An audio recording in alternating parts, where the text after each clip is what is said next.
Pela Rádio Rio de Janeiro, iniciamos Nos Caminhos de Jesus, a visão espírita sobre a vida e ensinos do guia e modelo da humanidade. Produção e apresentação, Paulo Guedes. Olá, ouvintes. Estamos dando início a mais um programa Nos Caminhos de Jesus. Eu sou Paulo Guedes.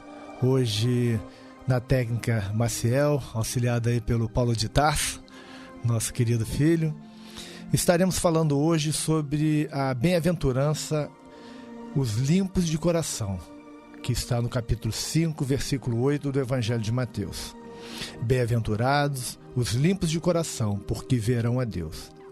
As impurezas que trazemos nos nossos corações obscurecem as nossas vistas e sentimentos para a presença de Deus. Como sabemos, Deus está em toda parte. Vivemos, andamos e respiramos nele, mas o mar de imperfeições nos impede de percebê-lo. Temos que nos despojar de todos os vícios morais para que cada vez mais os nossos sentimentos espirituais sejam aguçados e possamos perceber a sua constante presença em nossas vidas. A palavra chave dessa bem-aventurança é kataróis, que significa limpos. Tem uma variedade de sentido e dão um novo enfoque para a bem-aventurança em cada um desses sentidos. Essa palavra ela tem diversos sentidos e a gente vai dar uma repassada em cada um deles aqui, só para que a gente possa aprofundar aí o nosso entendimento desse tão significante mensagem do nosso Mestre Jesus, essa passagem tão importante. Em sua origem, ela significava simplesmente limpos, e era usado no sentido de roupas sujas, que depois de lavadas tornavam-se limpas. Ela tinha um significado comum, daquilo que estava sujo, principalmente as roupas, e que depois de passar pelo processo de lavagem, ficavam limpos. Depois foi usado para designar o trigo debulhado, sem a palha. No sentido figurado, era usado para referir-se a um exército que excluía de suas fileiras os fracos e covardes, formando um pelotão de elite. Sentido, aos poucos, foi sendo alterado. Inicialmente da roupa suja, que lavada se tornava limpa, e depois do trigo debulhado, ou do exército que expurgava das suas fileiras os fracos e os covardes, para a formação de um pelotão de elite. E o terceiro, usado em companhia do adjetivo grego akeratos, usado para designar o metal e o vinho puros, não adulterados. A gente sabe que tanto o metal quanto o vinho, para que eles tenham qualidade, eles têm que ter pureza, sem ser adicionado a ele qualquer outro tipo de componente. Então, eles usavam isso, aquele vinho puro, aquele metal, aço puro. Esse era o sentido dessa palavra kataros. E também refere-se a algo sem mistura, né? Algo sem mescla, sem adulteração ou alienação. Porém, essa bem-aventurança é exigente, puros de coração. É uma bem-aventurança muito exigente. E ela poderia ser traduzida assim, depois da gente analisar bem essas palavras, né, que estão inseridas, né, nessa bem-aventurança, principalmente a palavra-chave, a kataros. Bendita é a pessoa que tem os seus pensamentos puros, sem mesclas, voltados sempre para as leis divinas, porque verão a Deus. Aquele indivíduo que conseguiu já alcançar uma pureza de pensamentos. Aquele indivíduo que já tem toda a sua atenção voltada para as leis divinas. Porque esses serão aqueles que, devido a esse estado, conseguirão ver a Deus, conseguirão entrar em contato com a divindade, porque eles estão num estado em que as coisas do mundo já não obscurecem mais suas vidas, suas vistas. E aí, esses, segundo a bem-aventurança de Jesus, serão os indivíduos que conseguirão ver a Deus. Ver a Deus é uma coisa que nos parece tão distante, né? Mas Jesus nos afirma que é possível. Nos diz que, se nós formos expurgando os vícios morais das nossas vidas, a pureza que vamos encontrar nos favorecerá esse encontro com Deus, esse encontro com a divindade.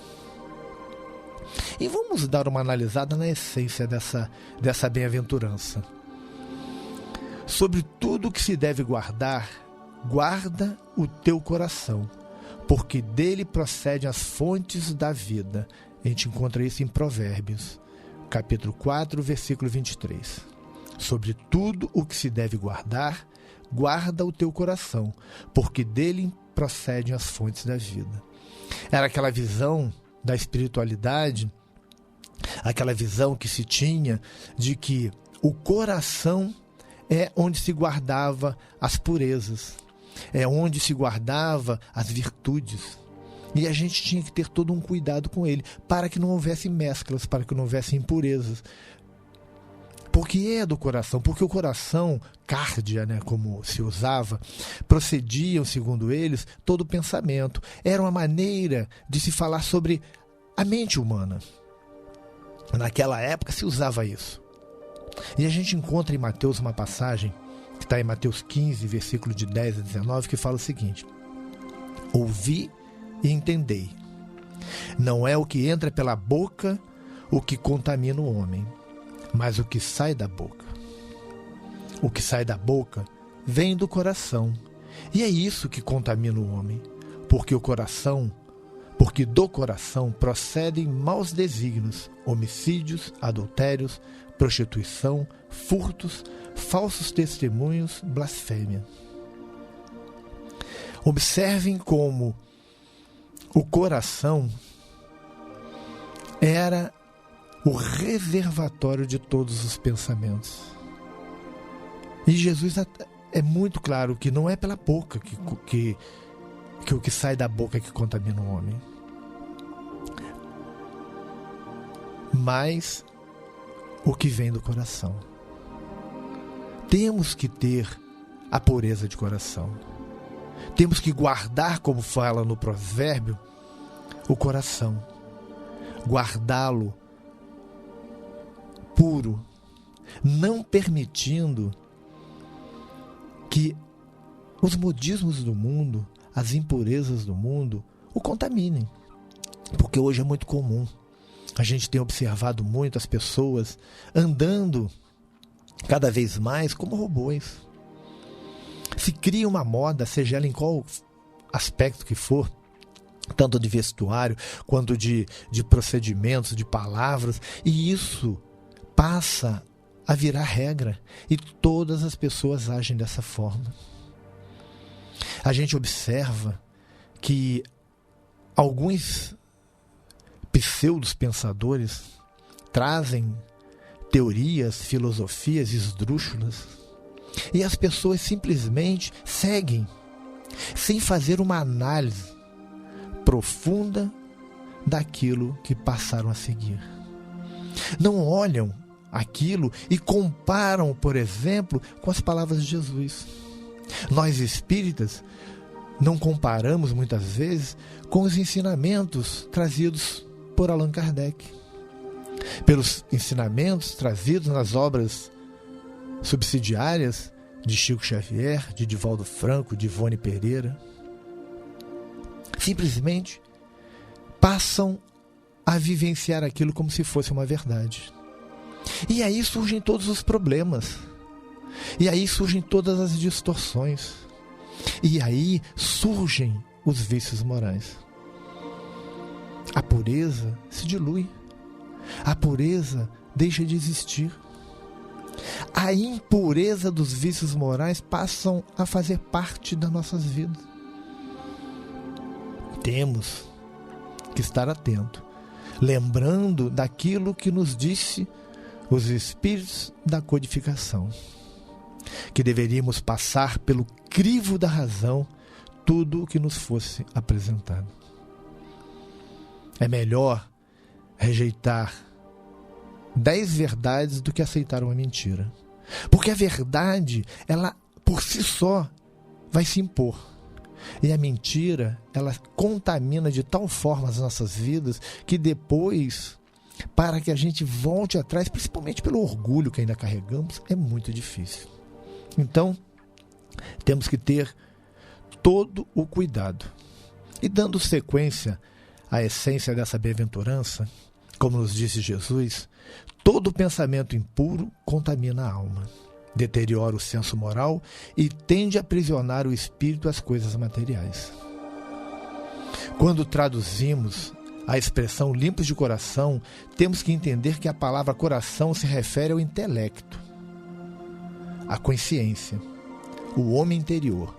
A gente vê falando sobre intelecto em Mateus capítulo 13, versículo 15. Falando sobre consciência, o coração como consciência, em João capítulo 3, versículo 20. E o homem interior, na primeira epístola de Pedro, capítulo 3, versículo 4. Fontes inesgotáveis de informações para que a gente olhe, para que a gente analise, para que a gente compreenda essa pureza, para que a gente entenda o que Jesus estava falando quando se referia aos nossos corações. Ele estava se referindo ao nosso intelecto, à nossa capacidade de pensar.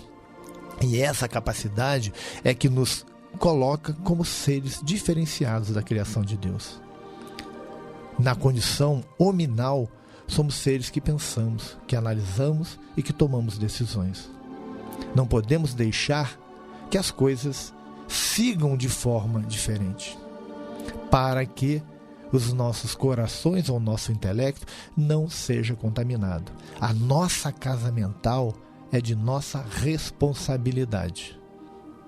Então temos que ter cuidado com isso, para que não deixemos que ela seja contaminada. Estamos apresentando Nos Caminhos de Jesus, a vida e ensinos do Guia e Modelo da Humanidade. Apresentação, Paulo Guedes.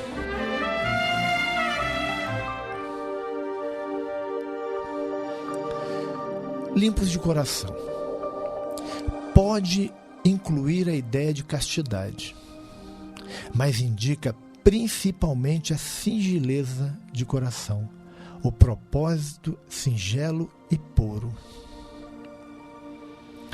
Essa questão, ela é extremamente abrangente, mas a gente tem que tentar trazer para a visão de Jesus. Os líderes judeus falavam com insistência sobre a pureza cerimonial, a pureza da forma, a pureza da lei. Jesus, porém, mostra aqui e noutros textos que Deus interessa-se pelo coração, isto é, pelo homem interior, quanto ao seu caráter na própria condição de ser. Não há fatores externos aí em questionamento. O que Jesus está apontando para nós é o homem interior, o homem integral, aquele indivíduo que vai para as esferas espirituais. Porque é esse o verdadeiro motivo da vinda de Jesus, para nos transformar interiormente. Porque a pureza de cerimônias, a pureza da forma, a pureza da lei não tem uma importância tão considerável como a pureza interior do indivíduo, como a pureza dos seus pensamentos. Porque quem tem o pensamento, o campo intelectual realmente puro, esse indivíduo, ele não fala mal de ninguém, ele não é violento, ele não é egoísta, ele não é orgulhoso, ele não é vaidoso. E, sendo assim, está muito próximo de se transformar num homem de bem, ou já é um homem de bem. Então temos que ter muito cuidado, temos que investir o nosso tempo na nossa consciência, no nosso intelecto, para que sejamos realmente puros de coração. No Evangelho segundo o Espiritismo, no capítulo 8, item 10, existe uma passagem que é a pureza. O objetivo da religião é conduzir a Deus o homem. Ora, este não chega a Deus senão quando se torna perfeito. Logo, toda religião que não torna melhor o homem não alcança o seu objetivo. Toda aquela em que o homem julgue poder apoiar-se para fazer o mal ou é falsa ou está falseada em seu princípio. Tal o resultado que dão as que a forma sobreleva ao fundo. Nula é a crença na eficácia dos sinais exteriores, se não obsta a que se cometam assassínios, adultérios, expoliações, que se levantem calúnias, que se causem danos ao próximo. Seja no que for, semelhantes religiões fazem supersticiosos, hipócritas, fanáticos, não porém homens de bem. Não basta se tenham as aparências da pureza. Acima de tudo, é preciso ter a do coração. Muito interessante, muito importante essa passagem do Evangelho segundo o Espiritismo, porque nos mostra a verdadeira vocação da religião, para que saibamos se estamos seguindo uma religião correta ou não. Aquela religião que te encaminha para se tornar um homem melhor, que te faz olhar para o próximo, pensando sempre no bem dele, que não te induz à vida exterior, essa religião é uma religião correta. Religar o homem a Deus, voltar a ter o contato íntimo com Deus. Religiões que não têm uma visão como a que Jesus vem nos orientando são as que criam supersticiosos, hipócritas, os fanáticos. E muitas vezes há um grande problema na interpretação da religião. Muitas religiões que falam do amor, que falam do perdão, que falam do bem ao próximo, são mal interpretadas, e aí surgem a intolerância, surge o fanatismo e causam tanto mal à humanidade. A gente tem vivenciado algumas coisas no mundo que mostram não uma religião equivocada, mas uma interpretação equivocada. Porque quando a gente olha os escritos dessas religiões, a gente encontra Deus. A gente encontra a pureza do pensamento das leis divinas. O que a gente não encontra nos seus seguidores é a interpretação correta. Eu não digo de religião A ou B, a gente encontra isso em todas as religiões. Porque em todas as religiões existem os fanáticos, existem os intolerantes, existem aqueles que olham a religião de uma forma superficial e encontram nela justificativa para os seus atos equivocados. Porque se a gente pegar, por exemplo, o Novo Testamento, o Velho Testamento, a gente vai encontrar frases soltas, porque normalmente essas pessoas, elas tiram essas frases do contexto para justificar coisas que não são justificáveis. E aí fica complicado. E aí a gente começa a enveredar por caminhos torpes. E não podemos permitir isso. Jesus usa a criança como um símbolo de pureza de coração. Significa dizer que a entrada no reino de Deus é decorrente da simplicidade e da humildade de espírito. Porque Jesus usa a criança, porque a criança, ela simboliza isso. Aquele ser simples, aquele ser humilde. A gente sabe que por trás daquela criança existe um ser eterno. Um ser que já passou por diversas encarnações e tem seus vícios morais. Mas ainda, esses vícios não vieram à tona. Ele ainda pensa com a simplicidade que Deus permitiu na infância para que seus pais a educassem, a reconduzissem. Nesse sentido, os estados de fraqueza, as ações ingênuas, as atitudes de obediência vão nos auxiliar eficazmente na percepção das leis naturais. Porque aquele que é simples, que é humilde, ele consegue ver as leis naturais, as leis de Deus. O reino de Deus não vem com aparências externas. Ele é fruto de um árduo trabalho de reformulação interior. Que conquistar o reino de Deus é uma conquista interna. Não é algo que está fora das nossas vidas na parte externa, mas interna. E Jesus fala nessa bem-aventurança a frase final: porque eles verão a Deus. Os simples de coração, os puros de coração. Essa visão inclui a ideia de transformação do ser de acordo com a imagem do próprio Cristo, na forma de mudança de natureza, em que a mortalidade física, a nossa mortalidade física, é transformada na imortalidade espiritual. O indivíduo sai das esferas físicas e vai para as esferas espirituais, o que torna o homem um ser mais elevado, capacitando para tornar-se um elemento especial de Deus na realização das obras da eternidade futura. Porque o indivíduo, quando cresce, espiritualmente falando, quando se torna um puro de coração, ele fica apto a fazer grandes obras, a auxiliar na continuação da criação de Deus, na propagação do amor. E a gente pode, caminhando já para uma conclusão, se purificarmos assim o coração, edificaremos a presença de Deus em toda parte. Compreendendo que a esperança do Criador não se esmorece em criatura alguma e apenas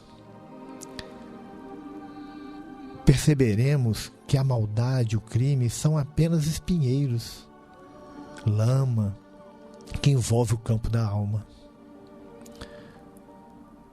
O brilhante divino que virá fatalmente à luz surgirá de tudo isso, porque nós ainda estamos envolvidos nessa lama, nessa obscuridade, mas vamos nos depurando e a luz vai vibrar, vai surgir, vai iluminar através da nossa própria alma. E aprendendo e servindo, ajudando e amando, vamos passar na terra por mensagem incessante de amor, ensinando os homens que te rodeiam a converter o charco em berço de pão e entender que, mesmo nas profundezas do pântano, podem surgir lírios perfumados, puros, para exaltar a glória de Deus. Emmanuel que nos fala isso no livro Religião dos Espíritos. Muito bonito essa mensagem que Emmanuel nos dá.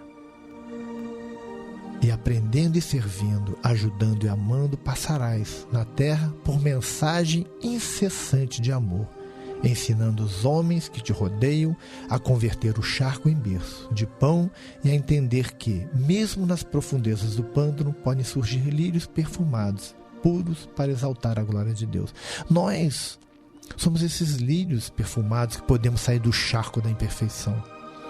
Somos esses indivíduos que vamos crescer, se assim quisermos fazê-lo. Se investirmos na vivência do Evangelho de Jesus, seremos bem-aventurados e veremos a Deus se conseguirmos trazer a pureza para o nosso intelecto, a pureza de coração.